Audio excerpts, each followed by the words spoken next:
It's time to take a ride on the Steelers Afternoon Drive with our co-hosts, Alan Saunders and Zachary Smith.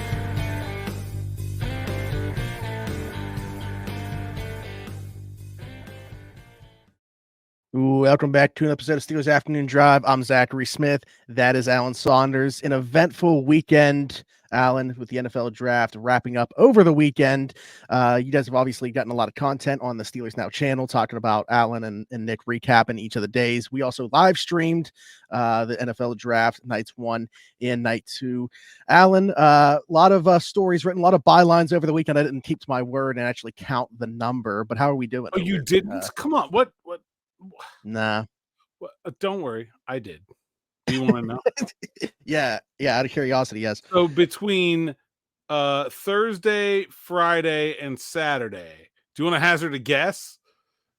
My goodness. I don't want to undersell it and like make it seem like you guys didn't put in as much work as you did, but like I don't even know what a normal day number is. So okay, well let's start there. A normal day is like 15 to 20. Okay. So how long are we say over the weekend, like including Thursday, we're saying since then? Thursday, Friday, Saturday, yeah. Thursday, Friday, Saturday. All right. I will say 102. It was 110. You were very close. Okay. This is an insane amount of stories. There's so much content. Seriously, like I feel bad because like I think a lot of people just miss so much of it. And like I'm not like, how dare you not be on my website every 15 minutes all weekend reading my stories, but like you did miss a lot if you weren't.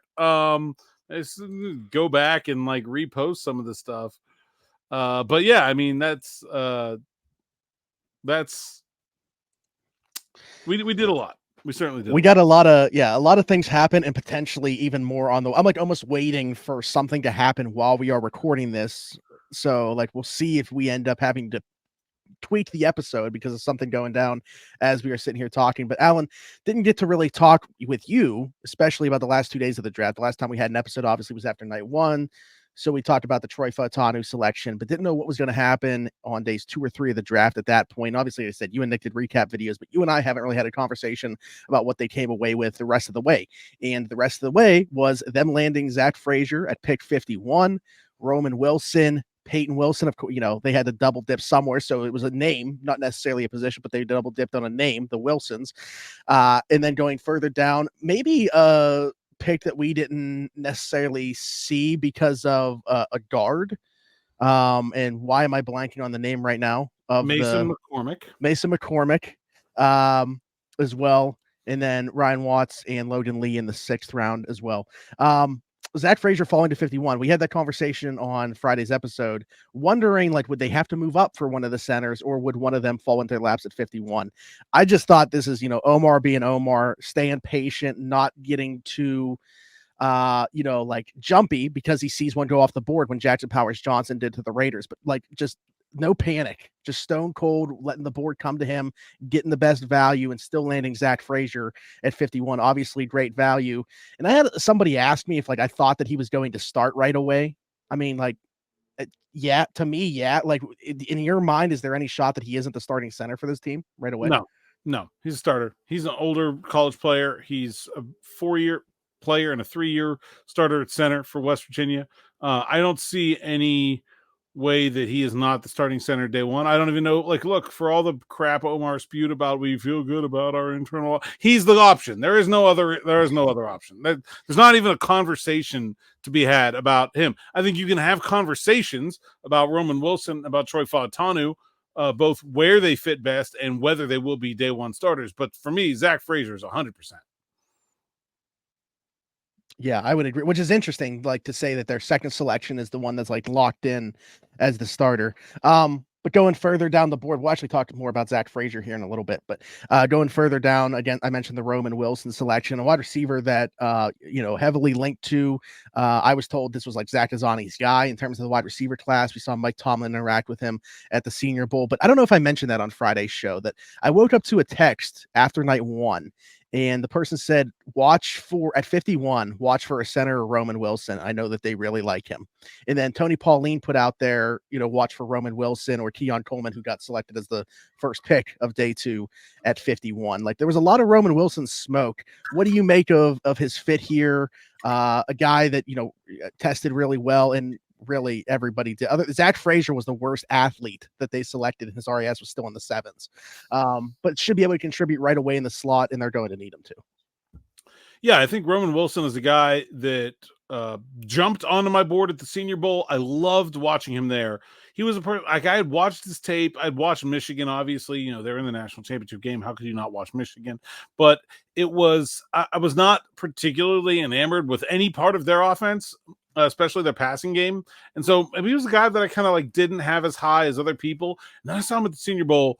Obviously, Mike Tomlin showed very obvious interest, so that perked my ears up. But just watching him, what he did at the Senior Bowl is so much better than his tape. If you're just watching his tape, I think he's better player than what he showed on tape. I think he has better athleticism. I think he's a better route runner than he showed on tape. And then what you do see when I went back and rewatched the tape was that this guy is a monster. He is just a spark plug. Like, he hits people. He's feisty. Like, he's everything you want a slot receiver to be in terms of toughness. He blocks. His whole mantra is no block, no rock. That's like his saying. That's awesome, by the way. Yeah. I love everything about him.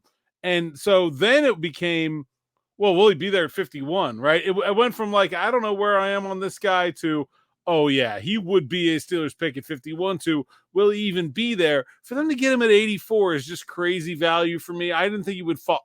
I thought it was more likely than not he wouldn't be there at 51, let alone him falling all the way 84. I think you could say that about each of the first 4 guys the Steelers drafted, certainly, were all taken below where I expected them to go.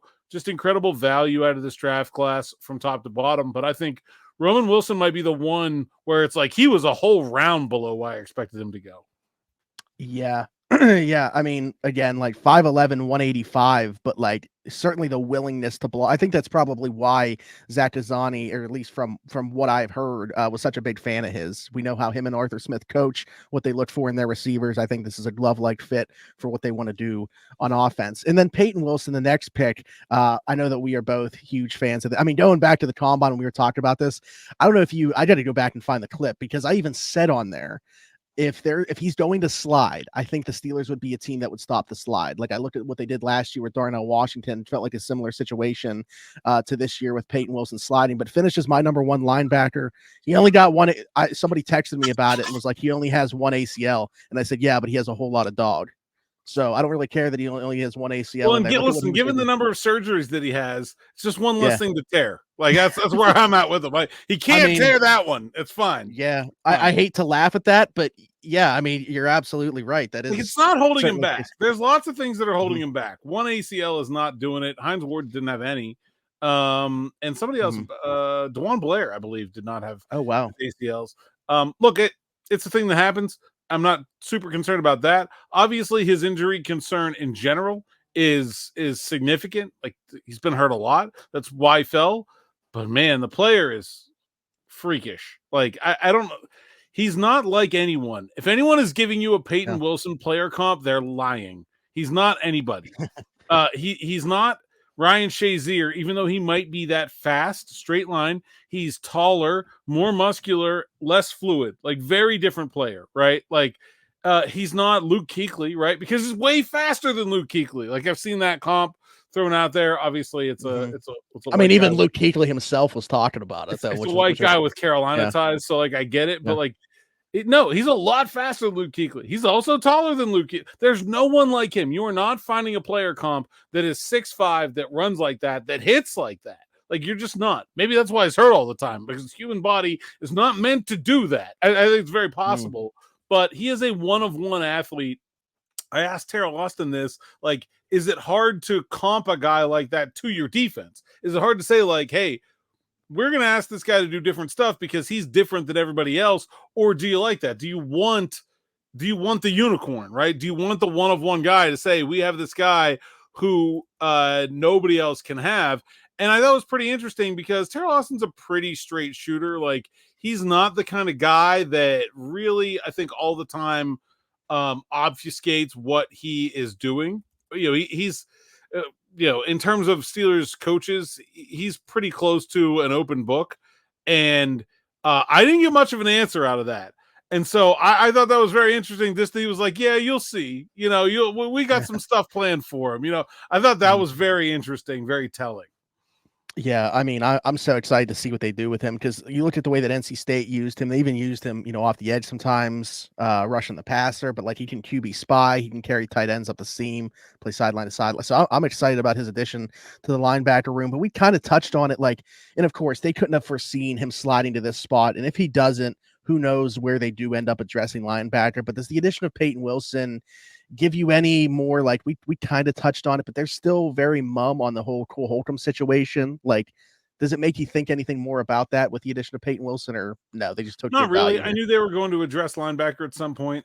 This is honestly about where I thought it was going to happen, given the quality of players they talked to. Like, they talked to Cedric Gray, they talked to Trotter, they talked to Junior Colson, they talked to Edge Cooper. Like, they talked to every linebacker at the top of this class. I didn't think it was going to wait until the 6th round.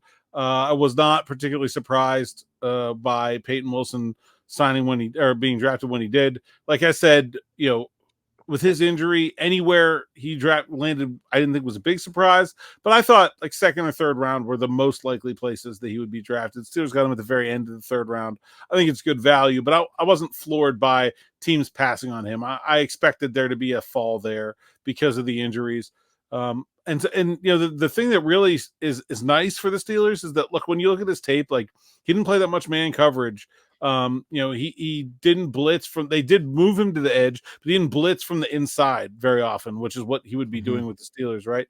And so, but you have the luxury of time. I wrote this on a column that is actually about to be published on the site right now as we're talking. So you haven't seen it yet, go check it out at SteelersNow.com. But one of the things I think is the Steelers talked a lot about urgency, and they said about how they're winning now and trying to win now, but they didn't reach for win now guys. Like, Peyton Wilson might not play very much this year. Mason McCormick probably is not going to play very much this year.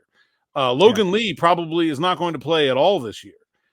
They went and found guys that they think are, this is not, they are trying to win with more urgency, but they are not Los Angeles Ramsing themselves into a short window of competition. Like, they're trying to win now and also trying to build a sustainable winning team. So that's why you do things like draft Peyton Wilson when E-Rob's contract is up after this year and Cole Holcomb's contract is up after next year. You draft Mason McCormick when James Daniels' contract is up after this year and Isaac Seumalo's contract is up after next year. Like, these are future pieces as much as they are guys that can contribute right now. So, look, I think all three of the first 3 picks could start, but they didn't force that throughout the draft. They found value where they found value. Absolutely. This is maybe where I was a bit surprised at the next spot with them just checking the boxes the way they were. Kind of thought we'd see a slot corner at round 4, but again, not pressing any issue. Just Omar and Andy just taking the value when it comes to them. Mason McCormick, another interior player, played left guard primarily at South Dakota State. 9.96 RAS. I mean, elite athlete at the position, not listed on this, but also put up 32 bench reps at his pro day. Gives you, a nice insurance policy. We don't know what's going to happen with James Daniels going into a contract situation this upcoming season. We'll see if they can work out something over the summer. Does have has 2 years left on his 3-year deal, but he's 30 years old, getting up there. This is just somebody else getting in the pipeline, and again, just a nice developmental piece. Doesn't have to play right away, but just somebody that is probably close to pro ready that in a year you have. Yeah, I mean, I think you could very easily see him replacing Nate Herbig next year, and then being in a place to maybe replace Isaac Seumalo in a year from now. And if all he is ever a backup, who's the swing interior lineman, then that's fine outcome for 4th round pick. So I think that's definitely good value there. And look, when you put him with Zach Frazier and then you put Fatanu with Broderick Jones, man, that could be the future of this team's offensive line. That's 4 guys all about the same age. In fact, Broderick Jones is younger than the other 3 offensive linemen they drafted. He's the youngest of the 4. But man, that could be a super solid core to build the future of that offensive line around. Yeah, and then we mentioned, Logan Lee and Watts, excuse me, in the 6th round. Ryan Watts out of Texas, who's fits the prototype of the corner that they've been looking for. 6'3", and the weight measurements that they look for as well. But a lot of people have talked about him sliding back to safety potentially. When I watch him, I just think like this guy's going to be a special teams ace at the very least. But what do you make of that? Do you think the same? Like, is he going to slide back to safety, or could you see him staying on the outside as boundary corner? I have a hard time seeing him staying as a boundary corner and being like a starter. Like if he's just James Pierre, then fine, whatever. Mhm.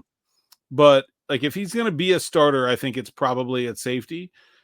But I do think he can be a backup outside corner. I think he can be a guy that maybe you wouldn't always use in the slot, but very specifically, if there are teams that have big, strong, physical slot receivers, you would use him instead of like a smaller guy in there. And I think I would be very intrigued by what it would look like if they put 15 pounds on him and made him a strong safety, because he is a big dude and he can hit.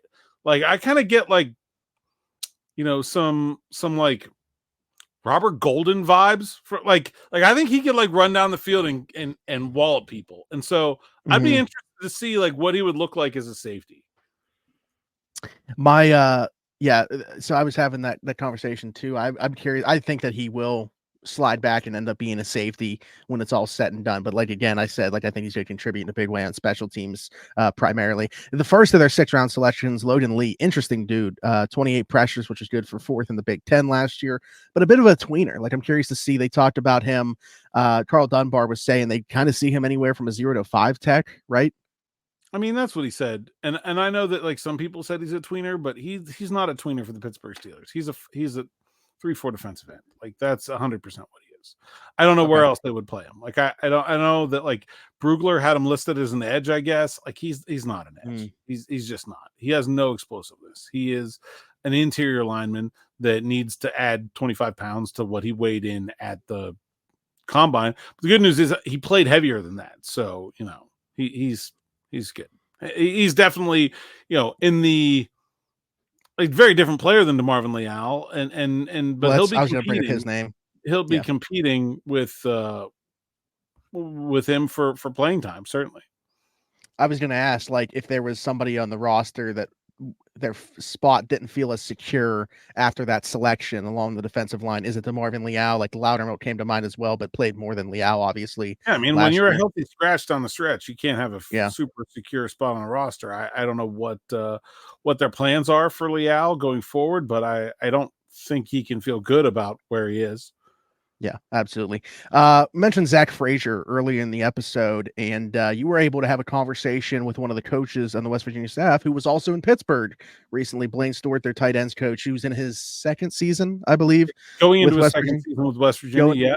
And son of legendary West Virginia coach Bill Stewart, and spent 3 or 4 years with the Pittsburgh Steelers, I want to say. Yeah. Working Yeah. with the wide receivers, working with the tight ends, working with the quarterbacks, all sorts of it was just like a general offensive assistant, but did a really nice job and moved up to be the West Virginia tight ends coach last year. And from everything I've heard, did a really nice job down there so far, and got to talk to him about Zach Frazier, about Beanie Bishop, undrafted cornerback, and just about his personal transition into the college coaching realm and how that's been going. Really nice conversation with Blaine. So let's go to that right now and check it out. We are now very, very excited to be joined on the Steelers Afternoon Drive by West Virginia tight ends coach and former Pittsburgh Steelers assistant coach Blaine Stewart. Blaine, it was a very hectic day for you, I'm sure, on Saturday. You guys were having your spring game while the draft was going on. Take me into that. When did you even find out that the Steelers had drafted Zach Frazier? Were you on the sideline or something? Well, he went Friday night, so I was okay. I was So it was following Friday the night. draft. We had some stuff going on with recruiting and things of that nature, but we found out watching the draft together, and it was man, it was a really cool feeling. I wasn't sure if he was going to be there at 51, but as it got closer, I thought the chances went higher and higher unless someone else was coming to get him. This was obviously something that people had been connecting for a long time, right? The Steelers, everybody knew the Steelers needed a center. Everyone knew that Zach was one of the top centers in this draft class. What was it like for you as a former Steelers coach, now as a West Virginia coach? Were you like nervous? Were you hoping it happened? What was that kind of like? I was very hopeful. I think it's a fit on numerous levels. I thought it could be good for both parties involved. I knew Zach was going to be successful and be taken high, wherever he went. But, selfishly, I was very, very hopeful that it was going to be Pittsburgh. Take me to, and he was already there at West Virginia when you got there. Take me to when you met him. What stood out to you about the person, maybe more than the player? What did you kind of learn when you first got to know Zach Frazier at West Virginia? So I've known about Zach for a long time, being that I'm from West Virginia. He was one of the biggest recruits out of the state in recent memory, and had a great career in Morgantown, being a 4-year starter and things like that. So when I knew him, I kind of knew from an outside perspective of the type of guy he was. But after getting to know him, a couple of things jump out at you. He's one of the most professional young men I've ever seen play college football. He treated it very seriously from the day we met. I think he had a great foundation there. His demeanor of how he went about his business jumped out at me. And really, the first thing I noticed football-wise was what unbelievable knowledge and leverage he played with. And I think everyone knows that can be attributed to his, obviously, natural abilities, but his wrestling background and kind of just how he went about his business. I knew from last January that he was going to be a great player for us and that he was going to translate well to Sunday football as well.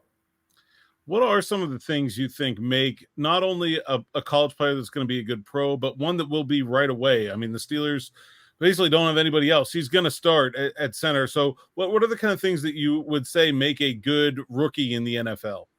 I think you don't get drafted without physical traits, right? There are guys that, can do it physically, but Zach's mental makeup of the way he studied film, the way he,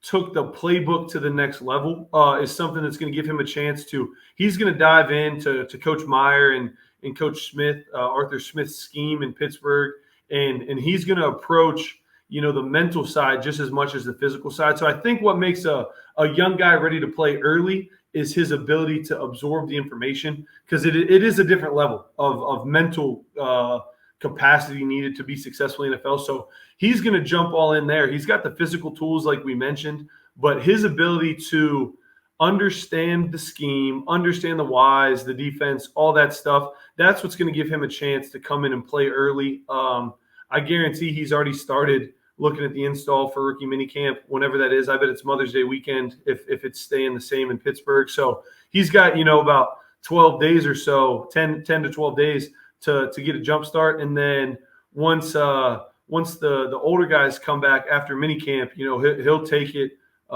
in stride and get on the same page with the quarterbacks, get on the same page with the rest of the line in terms of protection, run IDs, things like that. So his mental capacity is going to will allow him a chance to come in and contribute early and take it to a upper level, as opposed to just being a rookie that's trying to play catch up. One of the things that's gotten a lot of attention here in Pittsburgh since he's been drafted is that play against Baylor, where unfortunately he was badly injured, but found a way to get himself off the field, save a 10-second runoff, and give West Virginia a chance to win a game. What was your perspective when that was happening, and just maybe that how much that talks about what he is as a person? Oh yeah, that's a play that's going to live in Mountaineer lore for a very long time. First and foremost, we didn't play great in the second half of that game. Obviously ended up being down, whatever it was, 4, I think, to where we needed a touchdown. Defense did a great job getting the ball back, so we had no timeouts. And to your point, we always tell guys, obviously, when you get hurt, stay down so we can adjust as a coaching staff, get the backup center some snaps with the quarterback. But in a 2-minute drill with no timeouts, you don't have that time. So someone even mentioned, just stay down. And he crawled off, was like, no, I got to get off. So I thought that just spoke to his football awareness. I think it spoke to his toughness to be able to do that. And I think, that's a unfortunate end to a career, but it just speaks to the type of person he is and player he is to put the team, the situation, and give us a chance to run on a center, keep the drive going. We ended up getting a first down, so there was a slight pause, but that clock blew when the whistle blew, the clock started. So he saved us an infinite amount of time, and we ended up going to score with under 20 seconds left, and that couldn't be credited to anybody else but Zach Frazier. Yeah, I think the thing that stood out to me when I watched that play back recently was how far downfield he is when he gets hurt. Yeah, it's a first down, but I mean, Hudson Clement is a pretty fast wide receiver, and Zach's down there right there next to him. There's some athleticism there. Major. Like a guy that enjoys that part of the game. Oh yeah, Zach is one to chase the ball for sure. And we ran a little tunnel screen, like you said, to Hudson, who was our boundary receiver, and he came underneath the first block. And as Frazier gets out, he and Hudson kind of timed it up together. And so Frazier blocked the guy with Hudson and pushed him past the first down. Unfortunately, got rolled up, which ended up hurting his leg or whatever. But that just speaks to the effort and drive that Frazier had to probably take a 5 or 6 yard gain to where the clock was going to run anyway to pass the first down, and we could keep the 2 minute going and made a couple plays and won the game and finished the regular season well that day. Zach isn't the only Mountaineer coming to Pittsburgh. The Beanie Bishop signed as an undrafted free agent. Just very quickly, what can fans expect from Beanie? I know they have a big need as a slot corner. Yes, sir. So Beanie was only with us 1 year. He's kind of the poster child for what the portal can do in a positive way. You see Beanie, and he's probably 5'9" on a good day. So probably an under-recruited kid out of high school, right? Goes and has a great career at Western Kentucky. Does the portal once, goes to Minnesota. I think it was a good year there. I don't know the specifics, but wanted the opportunity to come contribute and be a key guy. So graduates, does the grad transfer thing, which, plays for 3 schools in 3 years. It's one of those things that's new to college football. It is what it is, but had a great run for us. We needed some DB help, and he provided that instantly. Beanie is a jack of all trades defensive back. He's played corner. He's played safety in a pinch, but I really do think at the next level he'll translate to a nickel, which is obviously, what the Steelers do well. They take nickels that may be slightly undersized, like Mike Hilton or whatever, and can grow them into great players. So Beanie's going to have an opportunity to, same with Zach, learn the defense, be able to play multiple positions, which is so necessary with a 46-man game day roster, so he can, play multiple positions. I think he's got a great ability to help on special teams too. Danny Smith and I have communicated about his return ability. We actually had a Big 12 leading punt returner until our punt returner got hurt, and that's why Beanie had to do it in the bowl game. So our punt returner gets hurt against Baylor as well and isn't able to make it back, and Beanie goes back there and takes whatever it was, a 75, 80-yard touchdown in the bowl game, and I think Beanie can have the ability to really help on teams as well. So I'm excited about that. He can punt return, play nickel, play corner, even help out at safety, for Coach Grady Brown, wherever they need him. But Beanie's a tough football player.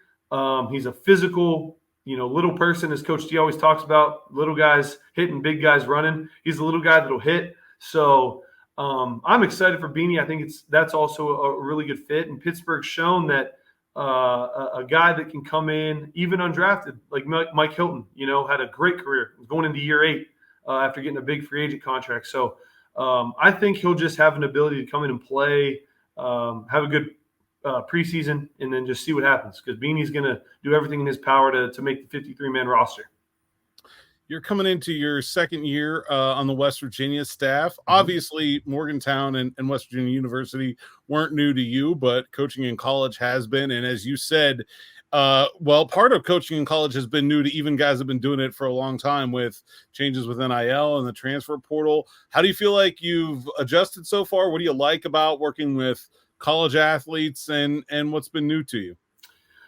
First and foremost, what was new to me was obviously the recruiting level of it. Like you said, I've been around football my entire life, but actually having to go recruit and now really feel comfortable going into year 2 with my high school ties to coaches, to alumni, things of that nature. It's been a great adjustment.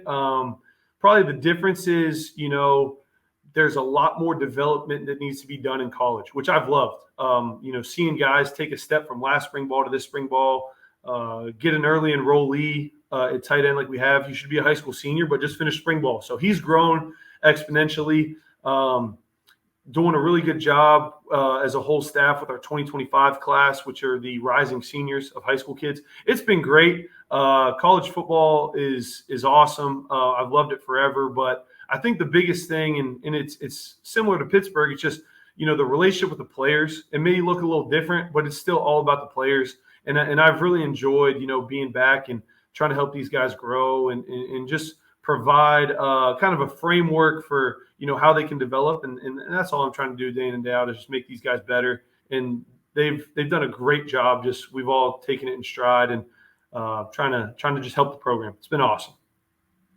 Well, it's from what I hear from our West Virginia staff down at WVSN, things are going pretty well. So glad to see you succeeding, and glad to see you so close to home, both your home and just as Zach said, just an hour and a half down the road from Morgantown. So sure, it's easy for you to keep tabs on the Steelers too. Blaine, thanks so much for joining us. Really appreciate it, and I know that you'll be rooting for Zach just like everyone else down in Morgantown. No, absolutely. It's always a pleasure. And like you said, it is close, and I'm recruiting Pittsburgh. So I'm going to be swinging by the south side, trying to check on my guys many times this spring.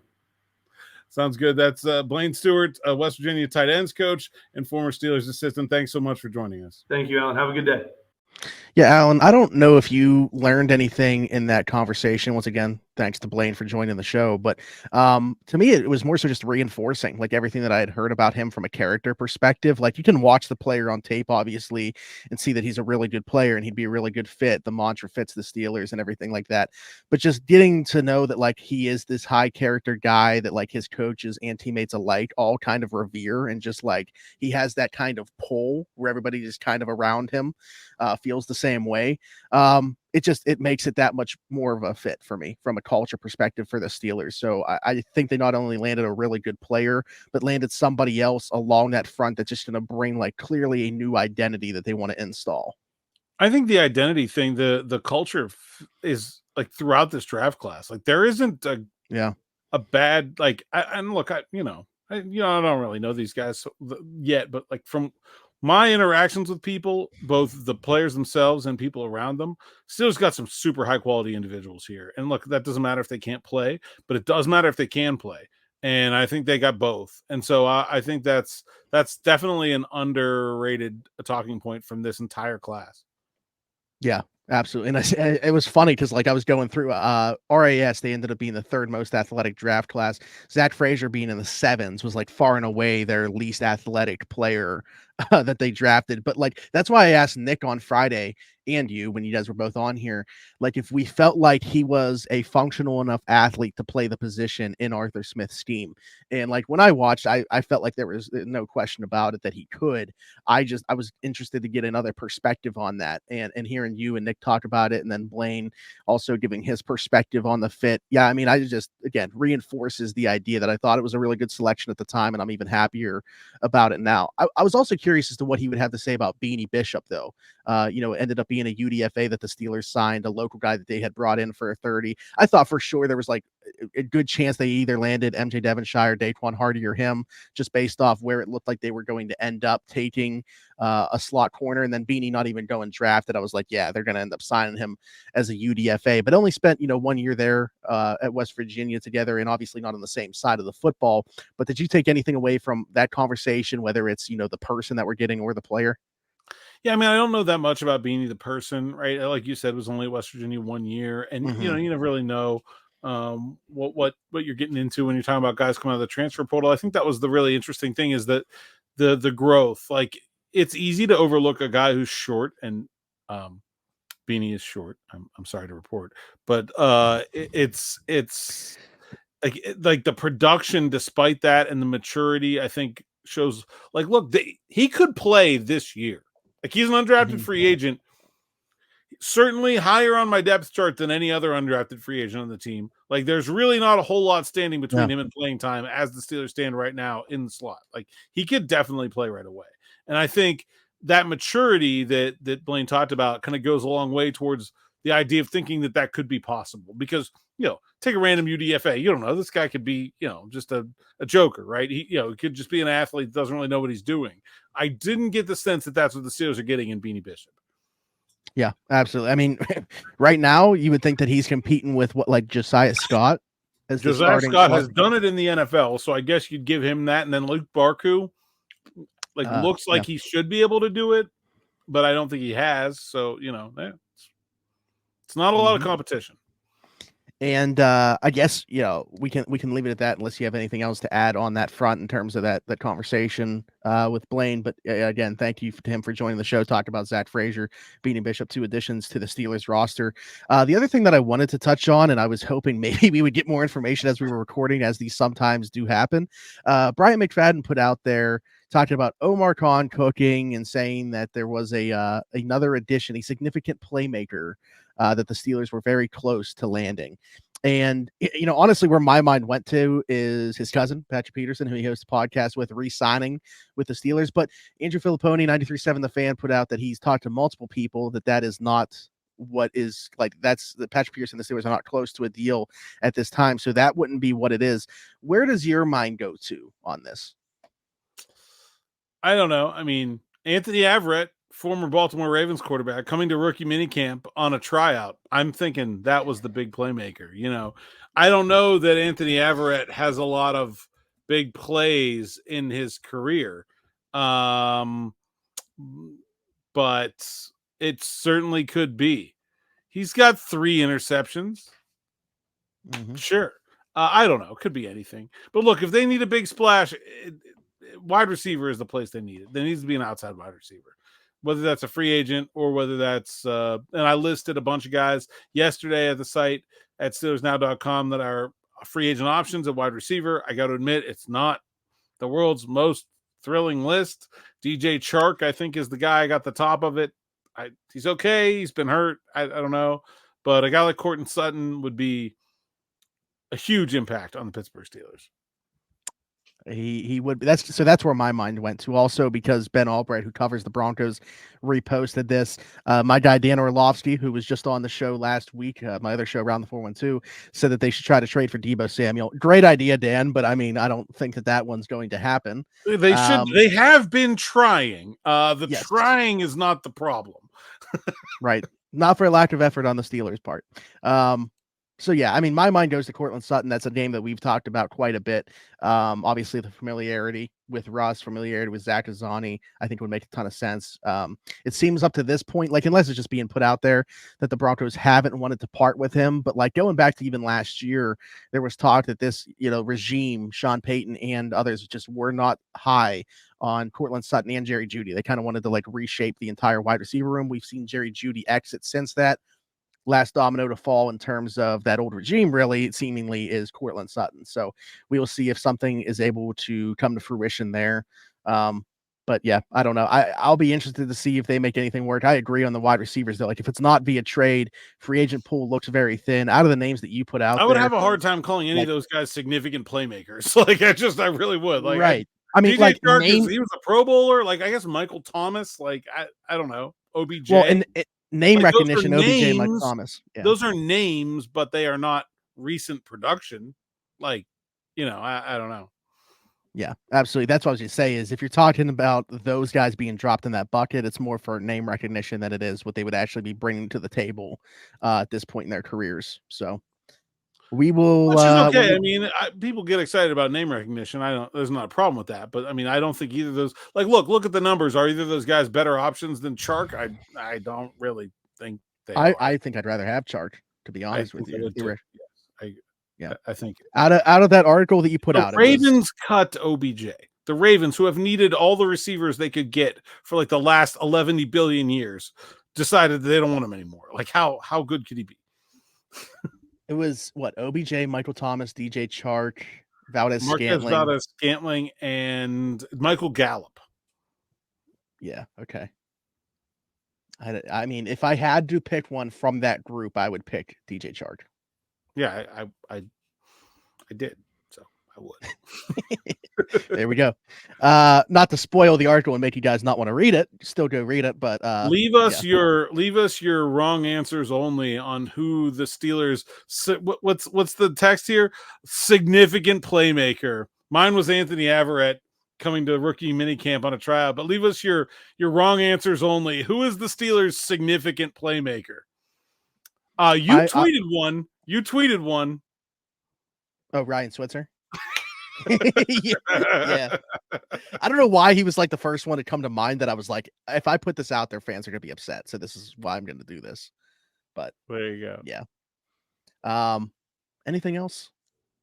Oh yeah, we can have the people, you know what, in the comments, I want you to rank the receivers that we just did in terms of the most to least, the way that you would want them on this team. Just the same way that Alan earlier ranked the AFC North talent. I did.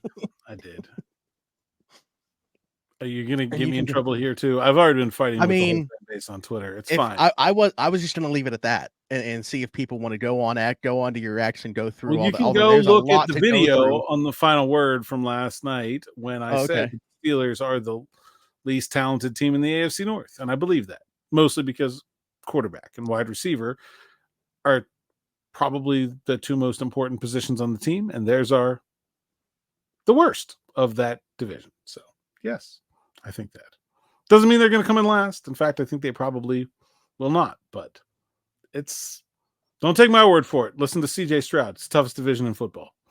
Doesn't mean they're not good or better than they were. Yeah. I don't know. I have a hard time putting an argument against that, or at least tied for, like, Dan Orlovsky, who I had a conversation with last week, had it Ravens, Browns, and then the Bengals and Steelers tied after those ones. I don't know how you're like disrespecting Joe Burrow, T. Higgins, and Jamar Chase like that. Like who on the Steelers are you trading? Who you're refusing to trade straight up for one of those three guys besides TJ Watt? I got nobody. Yep. Maybe. Well, the argument that you were having today, right, was mainly about Minka. Like that's the one that people. Like Minka's a great player, but he's less valuable than quarterbacks and wide receivers. Like it doesn't move the needle that much. Like Cleveland, I think you can make a better argument for just because the two of their big important pieces, Chubb and Watson, are coming off injuries, and we are less sure. I mean, Joe Burrow's coming off an injury too, I guess, but he's a lot younger player. Yeah, but Joe Burrow's played well since 2020. Right. He's a lot younger player. I have a lot more faith in him coming back than Chubb and Watson are older guys coming off injury. I think there's more of a question there. But like Myles Garrett is every bit as good as TJ Watt if he's not as good. So that goes a long way when you can sort of one for one the Steelers' best player. Like, yeah. So I don't know. I think they're still last. I think they've gained a lot of ground on the league, but I don't think they gained a lot of ground on the division. And look, Jermaine Burton is going to be a problem in Cincinnati if he can keep his head on his shoulders, because that is a seriously talented wide receiver. Now, there's some off the field stuff, and since he doesn't have the world's best track record with that, so we'll see. But like, it's not like the whole rest of the AFC North had just bad drafts. Like they all did fine too. Yeah, absolutely. Well, there you go. That's a great way to end the episode. Can't wait to see what everybody's reaction. Getting everyone mad at Alan. That is the great way to end the episode. It's almost like we're taking it back a couple months to the quarterback conversations, basically. There you go. There we go. Alan, tell the people they can find you to let you know and air their leave all your hate mail at Zachary Smith PGH on X. Do not at all send anything negative to at @Saunders_PGH or in the comments section at SteelersNow.com. There we go. Like, subscribe, and hit that notification bell. Where else could you find this? Nowhere. So be sure to do that. Hit us in the comments, like I know that you will, for better or worse for this episode. Leave us a 5-star review and subscribe if you're listening somewhere else, Apple, Spotify, wherever you get your podcast from. You can find us there. I am Zachary Smith, PGH, as Alan just mentioned. And until next time, for Alan Saunders and myself, thanks for jumping in. Take another ride on the Steelers Afternoon Drive.